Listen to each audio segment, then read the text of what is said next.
Chiste, muy buenos días. Continuamos con la tercera clase sobre Jesucristo verdadero Dios o verdaderamente divino. Y aquí vamos a estar recorriendo la época patrística, es decir, los padres apostólicos, los padres de la Iglesia y los grandes concilios ecuménicos del primer milenio, es decir, de la Iglesia indivisa. A manera de introducción podemos afirmar que la Iglesia fue continuadora de la fe de Israel en cuanto a una fe monoteísta. Israel creía en Yahvé y la Iglesia creía en Dios. Sin embargo, al explicar la divinidad de Cristo, ya enunciada en las cristologías de la Biblia cristiana, es decir, de los libros del Nuevo Testamento, desarrolla cuatro corrientes. Este es uno de los motivos por los cuales hablamos de cristologías y no de cristología, ya desde el comienzo del curso. Estas corrientes fundamentalmente han sido el adopcionismo, promovido por Pablo de Samosata y Teodoto, quienes sostenían que Jesús no es Dios. Punto clave.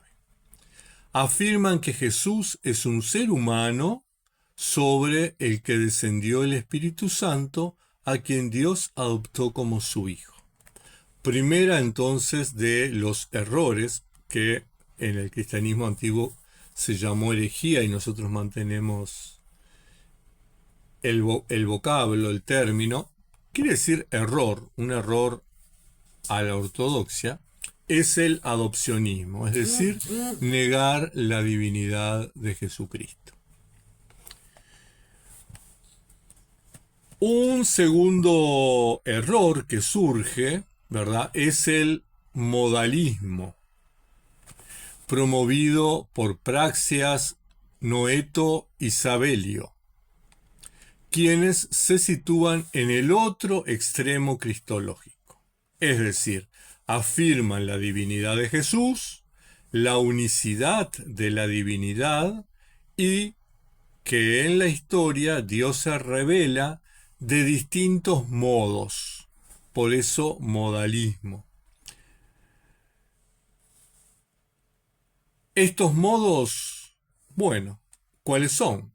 En un tiempo o en un momento Dios fue Padre, ahora se manifiesta como Hijo, modo de Hijo, y más adelante será modo del Espíritu Santo.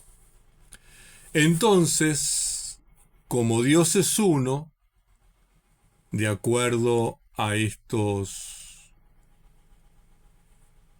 cristianos que se equivocaron, como Dios es uno, el Padre se encarnó en María y padeció en tiempos de Poncio Pilato.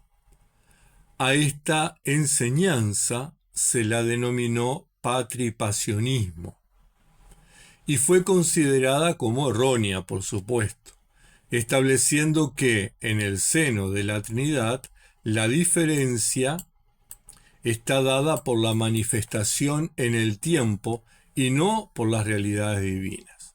Es decir, que para estos cristianos Dios se manifiesta de distintas maneras en distintas épocas. Y la realidad es que en Dios hay realidades divinas: el Padre, el Hijo y el Espíritu Santo. El tercer aspecto, la tercera corriente es el subordinacionismo, es decir, que está subordinado. Intentando combatir el modalismo y defender la doctrina trinitaria, varios autores llegaron a comprender y enseñar que el verbo, es decir, el logos, el Hijo, la palabra, fue la primera creación de Dios. en una creación que puede ser considerada eterna, pero de todas formas el Verbo, aunque eterno, sería inferior al Padre. Esto muchas veces nosotros inconscientemente caemos en este error cuando confundimos engendrado por el Padre. Recordemos lo que dice el credo apostólico, el niceno constantinopolitano. Engendrado, afirmación, no creado, afirmación. ¿Verdad? Justamente el concilio responde al subordinacionismo. Por lo tanto, estas tres primeras corrientes de las que hemos hablado, de la cristología, se consideran erróneas. El adopcionismo, Jesús no fue adoptado por el Padre. El modalismo, Jesús no es un modo de ser Dios. Y el subordinacionismo, Jesús no estuvo subordinado como verbo, no es inferior al Padre, es igualmente Dios. La cuarta línea o la cuarta corriente es donde se encausa la Iglesia ortodoxa, es decir, no la Iglesia ortodoxa de Oriente, sino la Iglesia que mantiene las verdades reveladas, la Iglesia antigua, la Iglesia de la antigüedad, la Iglesia unida, no dividida, la Iglesia indivisa. Y es así que en el Concilio de Nicea pone fin a estas corrientes. En el año 325 de nuestra era se corta y se dice, gente, están equivocados.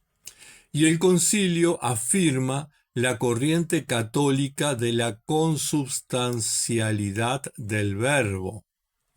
Cuando me refiero católica, no me refiero a la católica romana, sino a la Iglesia católica, a la afirmación católica y a la doctrina católica de la Iglesia indivisa, que no es la Iglesia católica romana. Esa es otra, junto con otras iglesias. Y entonces, esta consubstancialidad del verbo, es decir, del logos, de la palabra, del Hijo, afirma que el Padre y el Hijo son consubstanciales, es decir, de una misma substancia. ¿Cuál? La substancia divina. Tendremos que entrar más adelante, no será hoy y no será en este curso, pero más adelante porque muchas veces nuestros conceptos del siglo XXI no son iguales a los conceptos del siglo V, siglo IV, siglo VI, donde se elaboraron las grandes corrientes teológicas. Basta poner dos ejemplos, substancia y persona. Dos términos que una cosa quería decir en su momento y otra cosa quiere decir en el nuestro. Bien, sin embargo, el concilio de Nicea fue el primero de los tres concilios que dieron la cristología católica, como veremos en el desarrollo de esta unidad. Insisto, al referirme a la cristología católica, estoy refiriéndome a la de la Iglesia indivisa y no a la de Iglesia católica romana que surge en el cisma del año 1054. En este proceso, entonces, vamos a recorrer brevemente los 5 primeros siglos del cristianismo abordando tres temas. Primero, la cristología de los padres apostólicos. Segundo, los padres apostólicos frente a los errores cristológicos. Y tercero, los concilios ecuménicos como respuesta a los debates cristológicos.